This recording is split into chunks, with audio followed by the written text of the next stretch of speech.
क्या सरकारें 1984 दोहराना चाहती है? संत जरनैल सिंह जी बाबा खालसा भिंडरांवाले ने भी किसानों की और पंजाब के हक के बात जब की थी तो सिखों के गुरुद्वारे साहब को तोड़ दिया गया था। 38 गुरुद्वारों पे हमला हुआ था। उसके बाद सिखों की पग्गें रोली गई थी, सिखों की पग्गों की उनके सर की फुटबॉल बनाई गई थी, सिखों के जोड़ों के साथ लटका गया था कि स्वाभिमान है तो लड़ो। और आज भी यही हो रहा है, अगर स्वाभिमान है तो लड़ो। और सारे मेरे सिख भाई जो है रोड के ऊपर उतरे हुए हैं। संत जरनैल सिंह जी बाबा खालसा भिंडरांवाले जी ने भी पंजाब के हकों की बात की थी, पानी की बात की थी। इन सरकारों ने हरमंदर साहब में गोलियां चलवा दी थी, टैंक चलवा दिए थे। महापुरुष संत जी उनको शहीद करवा दिया था, उनका नाम खत्म करने की कोशिश की थी, लेकिन नाम खत्म नहीं हुआ उनका।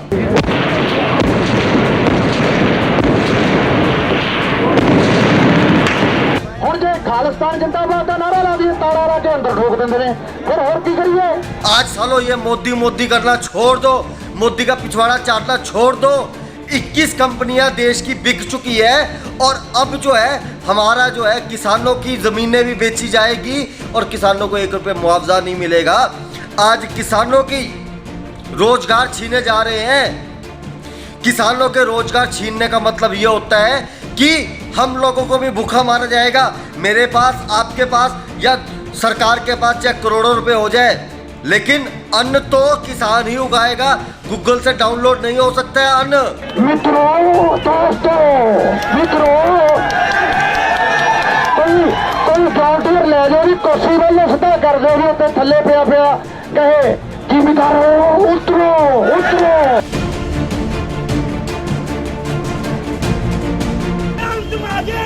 हम तुम्हारे साथ हैं, तुम आगे बढ़ो, हम तुम्हारे साथ हैं। जय जवान, जय किसान, जय जवान, जय किसान, मुर्दाबाद, मुर्दाबाद, मुर्दाबाद, मुर्दाबाद ने भाई शर्म कहने मुर्दाबाद रे।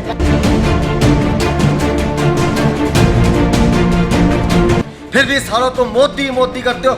जितने मोदी के कुत्ते हैं उन कुत्तों को एक ही बात बोलूंगा, मुझे देशद्रोही बोल लो, मेरे ऊपर केस करो। 98, 170, 30, 137 अपनी मरवा लो, जितनी मरवानी है मेरे पास आकर। लेकिन ये विशालनाथ, ये गुरुओं का हिंदू, ये संत जरनैल सिंह जी बाबा भिंडरांवाले जैसे कि चरणों की धूल तुम कुत्तों से कभी नहीं डरेगी।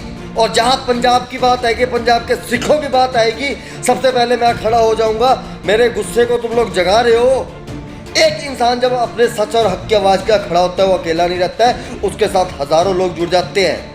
आज तुम लोगों ने कभी सिखों की पग्गे रोलते हो, कभी सिखों के गुरुद्वारों पे हमले करते हो, सालों कभी सिखों की श्री साहब के भी तुम जो है आप दुश्मन बन गए। बेंगलोर में श्री साहब बैन कर दी। वाहिगुरू जी का खालसा, वाहिगुरू जी की फतेह। गुरप्यारे तो सब बाखूबी जानते हो कि मोदी सरकार ने जो किसानों के खिलाफ काले कानून पास किए ने, उस ਨੂੰ ਲੈ ਕੇ ਸਾਰੇ ਦੇ ਸਾਰੇ किसान आड़तीए मजदूर सड़कों उत्ते ने। ते हुण तां पंजाब दा यूथ, गायक, एक्टर सब इन्हां दे नाल इस जंग विच शामिल हो गए ने। पर आखिर मोदी सरकार अजिहा कर क्यों रही है? कि पंजाब विच मोदी सरकार मुड़ तो 84 दोहराना चाहती है? आखिर किद्दां ਉਹ किसानां दी ਜ਼ਮੀਨ ਉਹਨਾਂ ਤੋਂ ਹਥਿਆਉਣ ਦੀ ਕੋਸ਼ਿਸ਼ ਕਰ ਸਕਦੀ ਹੈ? ਕੁਝ ਅਜਿਹੇ ਹੀ ਸਵਾਲ ਇੱਕ ਤੋਂ ਬਾਅਦ ਇੱਕ ਦਾਗੇ। ਹਿੰਦੂ ਵੀਰ ਵਿਸ਼ਾਲ ਨਾਥ ਨੇ ਜਿਸ ਨੇ ਸਾਫ਼ ਕਿਹਾ ਕਿ ਸੰਤ ਜਰਨੈਲ ਸਿੰਘ ਜੀ भिंडरांवालिਆਂ ਨੇ ਵੀ ਸਿੱਖ ਕੌਮ ਦੀ ਹੱਕ ਸੱਚ ਦੀ ਆਵਾਜ਼ ਚੱਕੀ ਸੀ। ਉਦੋਂ ਸ਼੍ਰੀ ਦਰਬਾਰ ਸਾਹਿਬ ਤੇ ਫੌਜਾਂ ਚੜਾਈਆਂ ਗਈਆਂ ਸੀ, ਗੋਲੀਆਂ ਵਰਾਈਆਂ ਗਈਆਂ ਸੀ, ਟੈਂਕ ਚੜਾਏ ਗਏ ਸੀ। ਤੇ ਅੱਜ ਇਹੀ ਸਰਕਾਰਾਂ ਸੋਚੀਆਂ ਸਮਝੀਆਂ ਕੋਝੀਆਂ ਚਾਲਾਂ ਦੇ ਤਹਿਤ ਕਿਸਾਨਾਂ ਦੀ ਜ਼ਮੀਨ ਹਥਿਆਣ ਪਿੱਛੇ ਲੱਗੀਆਂ ਹੋਈਆਂ ਨੇ। ਆਖਿਰ ਇਹ ਜ਼ਮੀਨ ਇਹਨਾਂ ਦੇ ਪਿਓ ਨੇ ਦਿੱਤੀ ਹੈ। ਸਰਦਾਰਾਂ ਨੂੰ ਆਪਣੇ ਗੁੱਸੇ ਦਾ ਇਜ਼ਹਾਰ ਕਰਦਿਆਂ ਹੋਇਆ ਵਿਸ਼ਾਲ ਨਾਥ ਨੇ ਹੋਰ ਕਿਸ ਨੂੰ ਲਪੇਟੇ 'ਚ ਲਿਆ, ਤੁਸੀਂ ਆਪ ਸੁਣੋ। वाहेगुरु जी का खालसा, श्री वाहेगुरु जी की फतेह। जय माता दी आप सभी को। मैं विशाल नाथ। आज मोदी सरकार ने जो किसानों के खिलाफ, बोलूँगा किसानों के खिलाफ जो कानून पास किए हैं और ख़ास करके आज पंजाब का हर एक किसान सड़कों पे उतरा हुआ है। ये वीडियो मेरी ध्यान से सुनना। क्या सरकारें 1984 दोहराना चाहती है?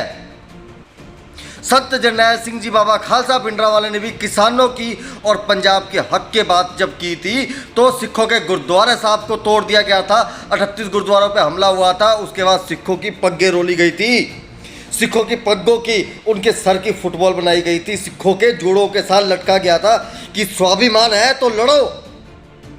और आज भी यही हो रहा है, अगर स्वाभिमान है तो लड़ो। और सारे मेरे सिख भाई जो है रोड के ऊपर उतरे हुए हैं। संत जरनैल सिंह जी बाबा खालसा भिंडरांवाले जी ने भी पंजाब के हकों की बात की थी, पानी की बात की थी। इन सरकारों ने हरमंदर साहब में गोलियां चलवा दी थी, टैंक चलवा दिए थे। महापुरुष संत जी, उनको शहीद करवा दिया था, उनका नाम खत्म करने की कोशिश की थी, लेकिन नाम खत्म नहीं हुआ उनका। आज भी हर सिख लड़ने से पहले, हक की बात करने से पहले संत जरनैल सिंह जी बाबा खालसा भिंडरांवाले जी को याद करता है। और मेरे जैसा हर एक हिंदू संत जी को ऐसी वीडियो बनाने से पहले संत जी को याद करता है, जहां पर सरकारों की क्रूरता और सिखों की निर्मम हत्या की बात आ जाती है। आज ये सरकारें क्या कर रही है? मोदी के बाप ने जमीन दी है क्या सरकारों को? बाबा बंदा सिंह जी बहादुर जी ने दी है जमीनें सरकारों को, सिखों को? क्या मोदी ने जमीनें दी है? क्या बादल ने जमीन दी है? ये कौन होते हैं सिखों की जमीन का, सिखों की फसलों का तय करने के लिए? सिखों को हक, किसानों को हक है। अब किसानों की बात करूंगा, क्या करूं? सिख जो मेरे दिल में बसे है, हर बार उनका नाम आता है।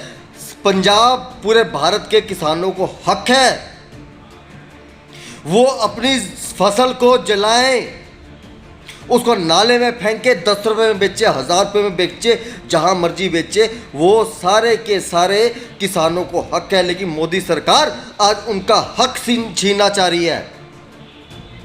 मोदी सरकार आज क्या कर रही है, मैं आप लोगों को समझाता हूं उनकी नीति क्या है। मान लीजिए कि 100 किलो प्याज है, जिसमें से 50 किलो बिक गया और 50 किलो सरकार स्टोर करके रख लेगी। 50 किलो स्टोर हो गया, एग्जाम्पल दे रहा हूं। अब एक किसान जाएगा, वो बोलेगा मेरे पास 10 किलो प्याज है, तो सरकार बोलेगी मेरे पास तो पहले ही 50 किलो प्याज फालतू में पड़ा हुआ है। तो किसान बोलेगा कि आप एक काम कीजिए, मेरा 20 किलो प्याज ले लीजिए। तो सरकार बोलेगी तेरा 20 नहीं, हम 50 किलो प्याज ले लेंगे, लेकिन हम तो 10 रुपये के भाव में लेंगे। एग्जाम्पल है सिर्फ। तो किसान बोलेगा कि 20 रुपये तो रेट चला हुआ है, आप 10 रुपये क्यों ले रहे हैं? तो किसानों को बोला जाएगा तो एक काम कर, अपना जो 10 किलो प्याज है उसको नाली में फेंक दे, देना है तो 50% घाटे में देकर जा, वरना 50 किलो प्याज पड़ा हुआ है। अगर देश की सेना के बाद अगर भारत के अंदर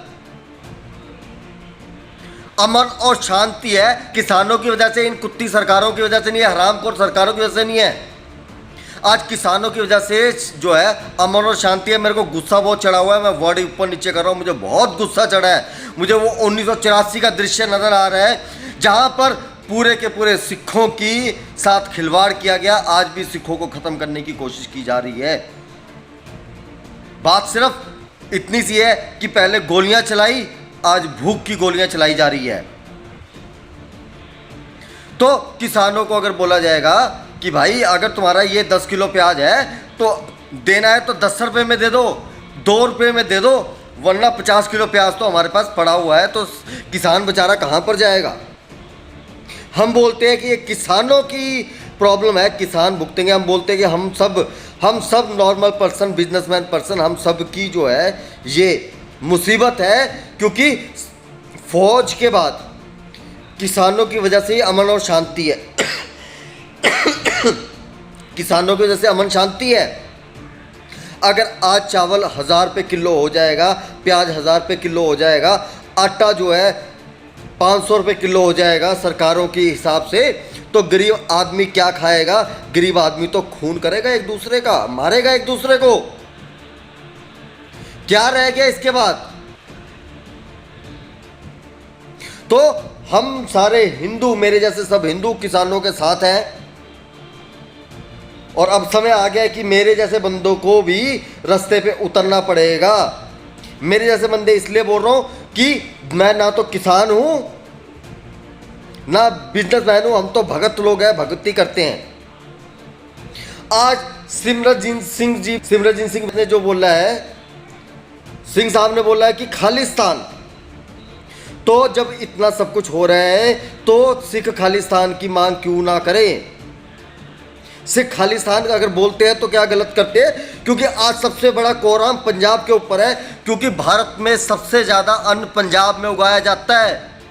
जितना पंजाब में अन्न उगता है वहाँ इतना पूरे देश में नहीं उगता है। अन्न की जो पैदावार है हमें स्कूलों में पढ़ाया गया है कि पंजाब से होती है। आज पंजाब में चावल गेहूं जो है सारा पंजाब से निर्यात होता है। जब तुम्हारे पास आटा चावल ही तुम्हारे महंगे हो जाएंगे, कहाँ जाओगे? आज सालों ये मोदी करना छोड़ दो, मोदी का पिछवाड़ा चाटना छोड़ दो।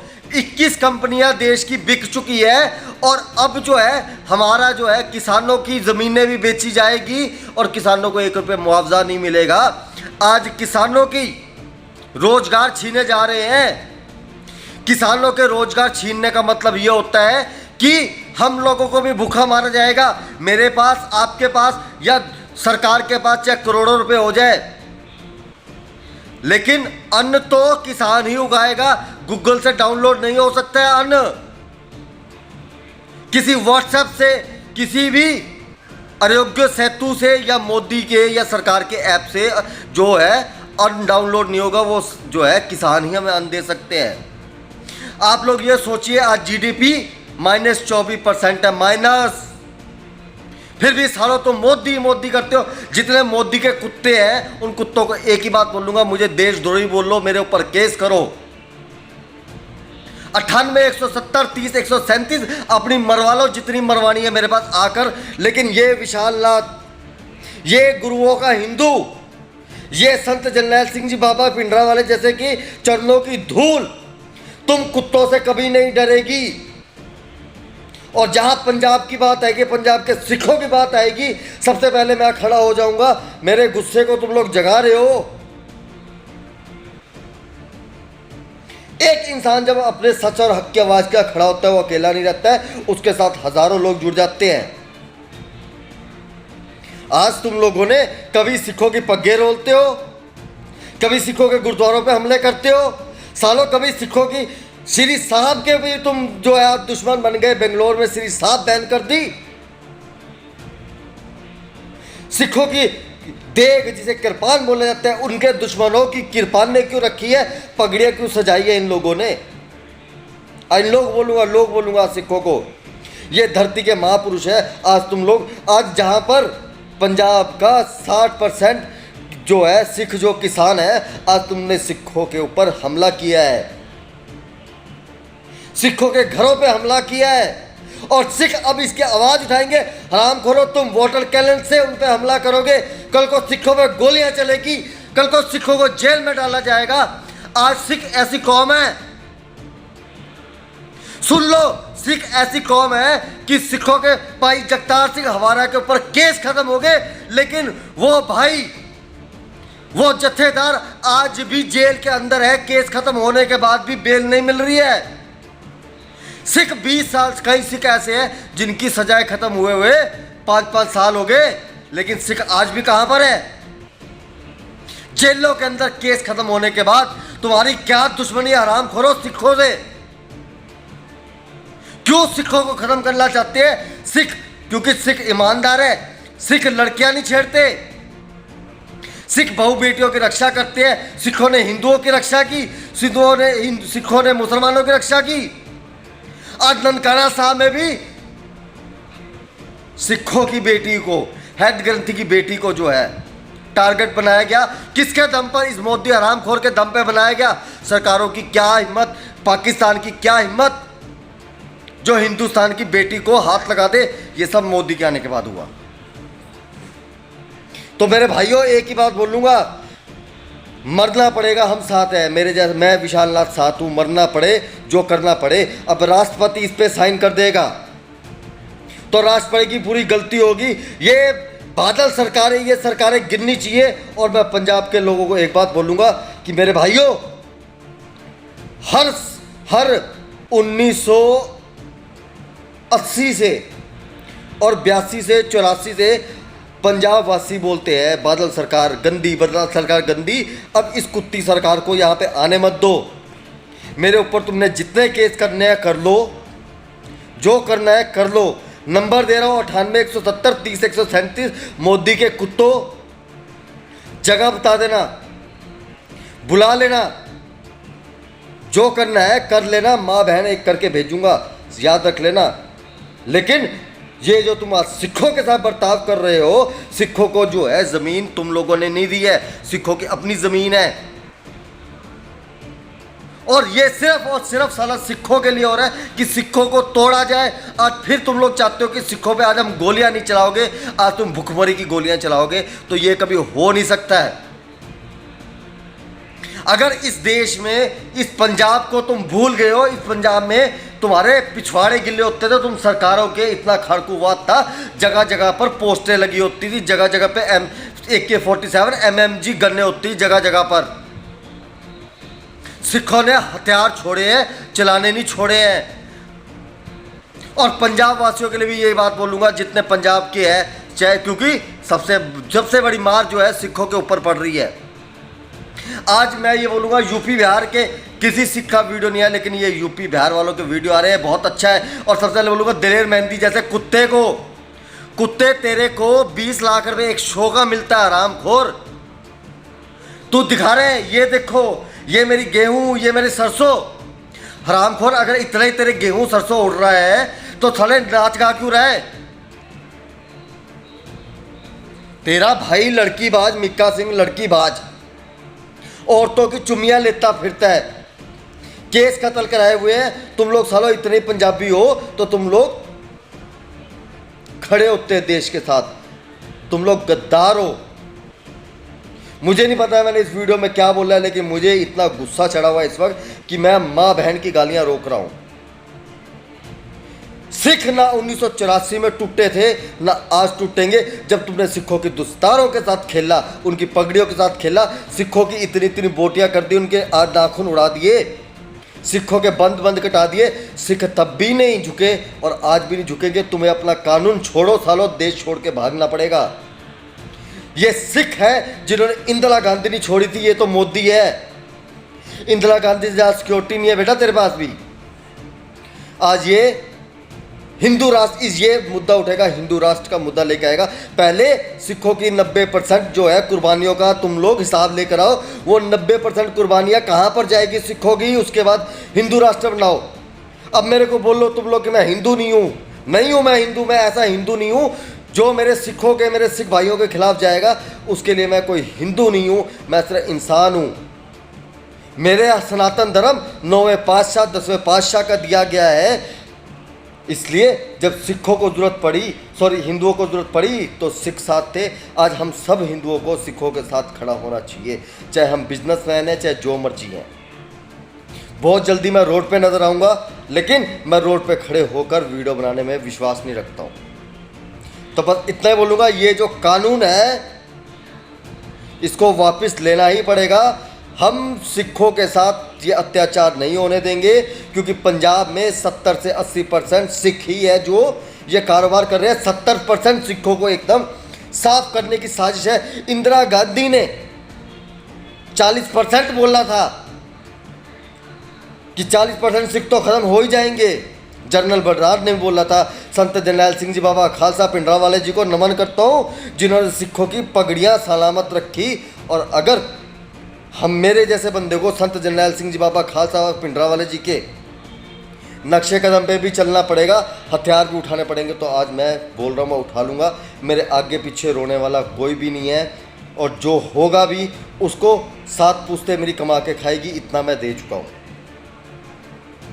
तो सिर्फ देख रहे हैं, हमारा गुस्सा मत भड़काओ। सरकारों को ये बात बोलूँगा, मोदी जैसे कुत्तों को एक ही बात बोलूँगा, तुम प्राइम मिनिस्टर नहीं हो, तुमने देश को बेचा है, हरामखोरो। तो फिलहाल इतना ही बोलूँगा। 15 मिनट का वीडियो हो गया, नेक्स्ट वीडियो में मिलते हैं। नंबर दे दिया है, जिसको खुजली हो मोदी भगत को करे मेरे को कॉल, फड़ ले मेरी ऐसी तैसी, फड़ ले गिरधारी का, अपने को कोई फ़र्क नहीं पड़ता है, ठीक है ना। ज़िंदगी भर लड़ते ही आए हैं, आज भी लड़ना पड़ेगा, हथियार भी उठाने पड़ेंगे। तो इन हाथों ने चूड़ियाँ नहीं पहनी हुई है, ये कलाइयाँ जो है ना, ये टूटी हुई है, ये कलाइयों में बहुत जान है। और सिखों के लिए शहादत हम हिंदू देंगे अब अगर ज़रूरत पड़ी तो। जय माता दी आप सभी को। श्री वाहेगुरु जी का खालसा, श्री वाहेगुरु जी की फतेह। जो बोले सो निहाल, सत श्री अकाल। ਗੁਰੂ ਪਿਆਰਿਓ, ਅੰਤ ਤਾਂ ਇੱਕੋ ਹੀ ਗੱਲ ਕਹਿਣਾ ਚਾਹਾਂਗੇ, ਜੇਕਰ ਸਰਕਾਰਾਂ ਅਕਲਮੰਦ ਹੋਣ ਤਾਂ ਇਹਨਾਂ ਨੂੰ ਇੱਕ ਚੀਜ਼ ਸਮਝ ਲੈਣੀ ਚਾਹੀਦੀ ਹੈ ਕਿ ਜਿਸ ਮੁਲਕ ਦੀ ਆਜ਼ਾਦੀ ਵਿੱਚ 80% ਤੋਂ ਵੱਧ ਕੁਰਬਾਨੀਆਂ ਸਿੱਖਾਂ ਦੀਆਂ ਨੇ, ਅਗਰ ਇਸ ਮੁਲਕ ਵਿੱਚ ਸਿੱਖਾਂ ਦੇ ਨਾਲ ਵਿਤਕਰਾ ਕੀਤਾ ਜਾਵੇਗਾ, ਘੱਟ ਗਿਣਤੀਆਂ ਦੇ ਨਾਲ ਵਿਤਕਰਾ ਕੀਤਾ ਜਾਵੇਗਾ, ਤਾਂ ਸਿੱਖ ਜੇ ਭਾਰਤ ਆਜ਼ਾਦ ਕਰਵਾ ਸਕਦੇ ਨੇ ਤਾਂ ਉਹ ਆਪਣੀ ਆਜ਼ਾਦੀ ਲੈਣਾ ਵੀ ਬਾਖੂਬ ਜਾਣਦੇ ਨੇ। ਬੀਤੇ ਕਈ ਦਿਨਾਂ ਤੋਂ ਸੋਸ਼ਲ ਮੀਡੀਆ ਉੱਤੇ ਇੱਕ ਪੋਸਟ ਵੀ ਕਾਫੀ ਵਾਇਰਲ ਹੋ ਰਹੀ ਹੈ ਸਿਮਰਨਜੀਤ ਸਿੰਘ ਮਾਨ ਦੀ, ਜਿੱਥੇ ਉਹਨਾਂ ਨੇ ਸਾਫ਼ ਤੌਰ ਤੇ ਲਿਖਿਆ ਹੈ ਕਿ ਜੇਕਰ ਹੁਣ ਸਿੱਖ ਕੌਮ ਮੰਗ ਕਰਦੀ ਹੈ ਖਾਲਿਸਤਾਨ ਦੀ ਤਾਂ ਸਾਰਾ ਪੰਜਾਬ ਇਕਜੁੱਟ ਇਕਮੁੱਠ ਹੋ ਕੇ ਹਾਂ ਦਾ ਨਾਰਾ ਮਾਰੇ, ਤੇ ਜੇਕਰ ਸਰਕਾਰਾਂ ਦੇ ਸਾਹਮਣੇ ਹੁਣ ਪੰਜਾਬ ਦੀ ਆਵਾਮ ਖਾਲਸਾ ਰਾਜ ਵਾਸਤੇ ਹਾਂ ਦਾ ਨਾਰਾ ਮਾਰ ਦਿੰਦੀ ਹੈ ਤਾਂ ਫਿਰ ਇਹਨਾਂ ਕੋਲ ਕੀ ਰਾਹ ਬਚੇਗਾ ਪੰਜਾਬ ਦੀ ਆਵਾਮ ਨੂੰ ਹੋਰ ਤੰਗ ਪਰੇਸ਼ਾਨ ਕਰਨ ਦਾ। ਕਿਉਂਕਿ ਸਰਕਾਰਾਂ ਸ਼ਾਇਦ ਚਾਹੁੰਦੀਆਂ ਹੀ ਅਜਿਹਾ ਹੈ ਕਿ ਕੁਝ ਅਜਿਹਾ ਹੋਵੇ ਅਤੇ ਮੁੜ ਤੋਂ 84 ਦੁਹਰਾਈ ਜਾਵੇ, ਮੁੜ ਤੋਂ ਉਹ ਕਾਲਾ ਦੌਰ ਦੁਹਰਾਇਆ ਜਾਵੇ, ਯੁਵਾ ਪਾਟਾ ਲਾ ਕੇ ਨੌਜਵਾਨੀ ਜੇਲ੍ਹਾਂ 'ਚ ਸੁੱਟੀ ਜਾਵੇ, ਸਿੰਘਾਂ ਨੂੰ ਬੰਦੀ ਬਣਾਇਆ ਜਾਵੇ ਤੇ ਫਿਰ ਪੰਜਾਬ ਦਾ ਚੱਪਾ ਚੱਪਾ ਵੇਚ ਕੇ ਖਾਧਾ ਜਾਵੇ। ਪਰ ਇਸ ਵਾਰ ਅਜਿਹਾ ਕਦੇ ਵੀ ਪੰਜਾਬ ਦੇ ਪੰਜਾਬੀ ਨਹੀਂ ਹੋਣ ਦੇਣਗੇ, ਕਿਉਂਕਿ ਹੁਣ ਹਿੰਦੂ ਮੁਸਲਿਮ ਸਿੱਖ ਈਸਾਈ ਬੋਧੀ ਜੈਨੀ ਸਭ ਸਮਝ ਗਏ ਨੇ ਕਿ ਇਹ ਸਰਕਾਰਾਂ ਸਿਰਫ ਤੇ ਸਿਰਫ ਧਰਮਾਂ ਦੇ ਨਾਮ ਤੇ ਕੋਝੀ ਰਾਜਨੀਤੀ ਕਰਕੇ ਆਪਣੀਆਂ ਸਿਆਸੀ ਰੋਟੀਆਂ ਸੇਕਦੀਆਂ ਨੇ, ਤੇ ਇਹਨਾਂ ਦੀਆਂ ਸਿਆਸੀ ਰੋਟੀਆਂ ਦੇ ਚੁੱਲ੍ਹੇ ਵਿੱਚ ਲਾਸ਼ਾਂ ਚਾਹੇ ਹਿੰਦੂਆਂ ਦੀਆਂ ਹੋਣ, ਮੁਸਲਮਾਨਾਂ ਦੀਆਂ ਹੋਣ, ਸਿੱਖਾਂ ਦੀਆਂ ਹੋਣ, ਈਸਾਈਆਂ ਦੀਆਂ ਹੋਣ, ਬੋਧੀਆਂ ਦੀਆਂ ਹੋਣ, ਜੈਨੀਆਂ ਦੀਆਂ ਹੋਣ, ਇਹਨਾਂ ਨੂੰ ਕੋਈ ਫਰਕ ਨਹੀਂ, ਬਸ ਤਵਾ ਪੱਕਿਆ ਹੋਣਾ ਚਾਹੀਦਾ ਹੈ ਇਹਨਾਂ ਵਾਸਤੇ। ਹੁਣ ਵੇਖਣਾ ਇਹ ਹੋਵੇਗਾ ਕਿ ਆਉਣ ਵਾਲੇ ਸਮੇਂ ਦੇ ਵਿੱਚ ਕੀ ਸਰਕਾਰਾਂ ਪੰਜਾਬ ਦੀ ਆਵਾਮ ਦੇ ਸਾਹਮਣੇ ਝੁਕਦੀਆਂ ਨੇ, ਆਰਡੀਨੈਂਸ ਵਾਪਸ ਲਿੱਤੇ ਜਾਂਦੇ ਨੇ, ਜਾਂ ਆਵਾਮ ਨੂੰ ਕੋਈ ਹੋਰ ਰੁਖ ਇਖਤਿਆਰ ਕਰਨਾ ਪੈਂਦਾ ਹੈ। ਤੁਸੀਂ ਸਭ ਇਸ ਮਸਲੇ ਉੱਤੇ ਕੀ ਸੋਚਦੇ ਹੋ? ਆਪਣੇ ਵਿਚਾਰ ਨੀਚੇ ਕਮੈਂਟਸ ਦੇ ਵਿੱਚ ਜ਼ਰੂਰ ਦੇਣਾ। ਵੀਡੀਓ ਚੰਗੀ ਲੱਗੀ ਹੋਵੇ ਲਾਈਕ ਤੇ ਸ਼ੇਅਰ ਵੀ ਜ਼ਰੂਰ ਕਰਨਾ। ਵਾਹਿਗੁਰੂ ਜੀ ਕਾ ਖਾਲਸਾ, ਵਾਹਿਗੁਰੂ ਜੀ ਕੀ ਫਤਿਹ। ਸਿੱਖ ਧਰਮ ਦੀ ਹਰ ਗਤੀਵਿਧੀ ਅਤੇ ਗੁਰਬਾਣੀ ਵਾਸਤੇ ਹੁਣੇ ਸਬਸਕ੍ਰਾਈਬ ਕਰੋ ਗੁਰਬਾਣੀ ਅਖੰਡ ਬਾਣੀ ਅਤੇ ਨੋਟੀਫਿਕੇਸ਼ਨਸ ਵਾਸਤੇ ਬੈਲ ਨੂੰ ਰਿੰਗ ਕਰੋ।